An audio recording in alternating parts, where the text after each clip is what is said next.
Favor aka. Somsangiz pishdimi? Dedimlarga o'rmoqchi edim. Ye uka, bugun ko'p pul olib kelibsan, bunga 4 ta go'shtli beradi. Hozir beraman. Yo'q, go'shtli olib ketamanmi? Uka kelib turgin, o'zingga ham qo'shib 5 ta qilib qo'ydim. Ota-onangni o'ylayotgani uchun rahmat. Rahmat aka. Xafa bo'lmagan o'g'san doshna. O'zi berayotgan puli 2000 bo'lsa, sen nechta go'shtli somsa berib yuboryapsan? Qancha ziyon qilayotganingni bilyapsanmi? Bunaqalar ko'p, qanchasiga yetkazirasan? Hozir men ham shunaqa qilib jinniga o'xshab kelib, jichcha rahmingni keltirsan demay menga bor bitingni berib yuborar ekansan-da. Ey, menga qaragin oshna. Bu jinni bo'lsa ham o'ziga olgani yo'q. Ota-onasiga olib borib beradi berganimni.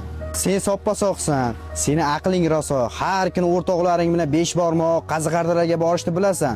O'shalarni yeyotganda ota-onam nima yeyapti ekan deb biror marta o'ylaganmisan? Bu jinnidir, pulni qancha qiymatga egaligini bilmaydi, lekin ota-onasini qanchalik yaxshi ko'rishni biladi. Oshna, menga bergan 2000 so'm puli uchun emas, menga har kuni kelib ota-onaga qanday mehribon bo'lishni eslatib ketganligi uchun beraman o'sha 4 ta somsani.